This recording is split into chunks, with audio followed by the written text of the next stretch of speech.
I'm sitting in the garden in Antigua, Guatemala, listening to the bird song in the morning. And I'm wearing one of my favorite things, this green, very, very thin robe, because the weather is super nice. And I made a new pair of earrings. What do you think? You like them? I find they're quite cute and fun. Anyway, da da da da. I used to think that a people pleaser meant that I was kind, empathetic, and loving and giving. But after 20 years as a therapist and 40 years of my own work, yeah, I have a lot of therapy behind me, I realized the brutal truth. People pleasing is actually a form of manipulation. It was a survival strategy that I learned as an emotional orphan to stay safe in a house with a narcissistic father and an alcoholic mother. I'm 59 and I finally stopped auditing for other people's lives.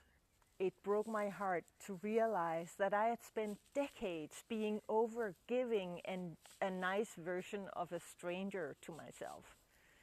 So here are 10 truths about people-pleasing that will hurt to hear, but will finally allow you to breathe. 10 truths. It's a dishonest way to live. When you say yes but mean no, you are lying to the person in front of you and you. You're not being kind, you are being fearful. You're trying to control their opinion of you. People-pleasing isn't about them. It's about you and your need to feel safe by managing what they think of you. The nice girl is a cage. If people only love you because you're helpful, they don't actually love you. They love the utility you provide. And you deserve better. You're teaching people how to mistreat you. By never setting a boundary, you're literally giving them a manual on how to ignore your needs. Resentment is the poison.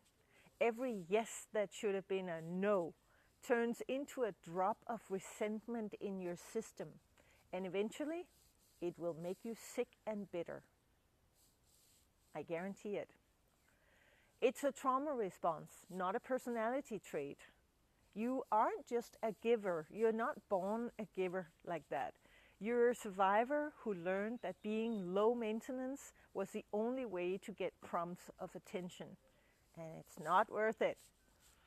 Setting a boundary feels like a death sentence.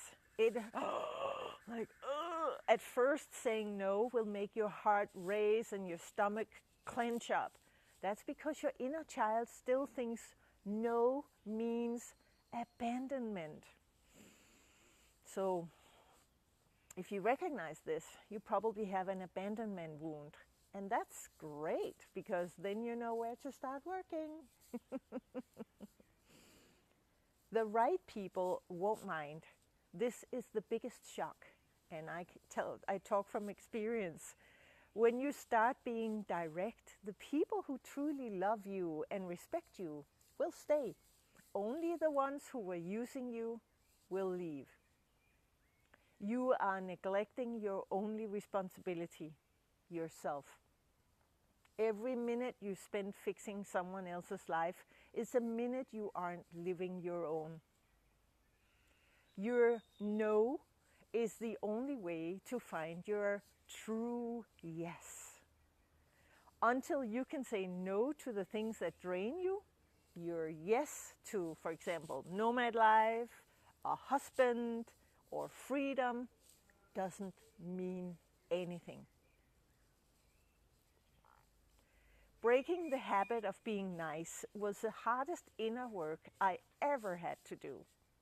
But it's the reason I'm sitting here today, with a life that I actually recognize and love. So, are you tired of being the glue for everyone else? How about you stop? Tell me in the comments, what's the one no you're going to say this week? You got this, girl, and I've got your back. Next time, we're going to talk about letting go and detachment, which is one of my greatest lessons as a digital nomad.